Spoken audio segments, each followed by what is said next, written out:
Mister Kranti, కదిలేమంటే ఈ పోలీసుడు power ఏంటో నీకు తెలియజేస్తా. ఎక్కడ ఎక్కడ లెజెండ్?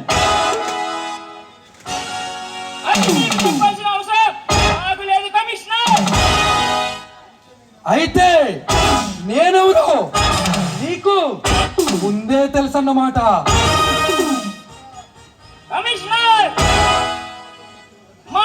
మీకేం పని? మీరు బడా బడా రాజకీయ నాయకుల్ని బెదిరిస్తున్నారని జితేంద్ర అనే వ్యక్తి కంప్లైంట్ చేశాడు.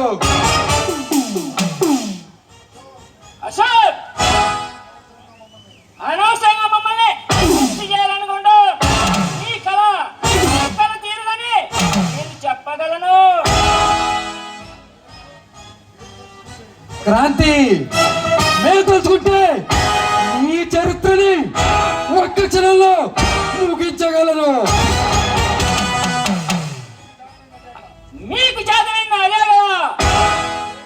దేశంలో కోట్ల కుంభకోణాలు జరుగుతున్నా అవేమి మీకు పట్టవు. క్రాంతి, చట్టాన్ని ఈ చేతుల్లోకి తీసుకోవటం చట్ట విరుద్ధమని తెలీదా? అన్యాయంగా అమాయకుల ప్రాణాలు తీయటం నేరమని తెలీదా? ఎవరు అమాయకులు? ఆడపిల్లల మాన ప్రాణాలతో చెలగడమని రాజకీయ రావణులు మీకు మనుషులా?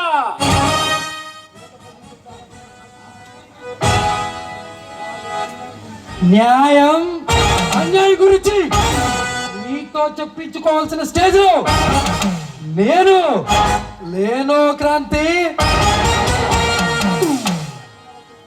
మర్యాదగా ఆ లెజెండ్ ఎక్కడున్నాడో చెప్పు. ఆ శక్తిని మీకు చూసే కళ్ళు లేవు. మీరంటే మాకెంతో గౌరవం. మీ డిపార్ట్మెంట్ లో మీలాంటి నీతిగా పనిచేసే ఒక్కడుంటే సరిపోదు. క్రాంతి, ఈ ప్రపంచంలో పేదవాళ్ళని ఆదరించడానికి స్వచ్ఛంద సంస్థలు ఉన్నాయి. ప్రత్యేకంగా మీరు చేయాల్సిన అవసరం లేదు. దానికి ప్రభుత్వ పథకాలు ఉన్నాయి.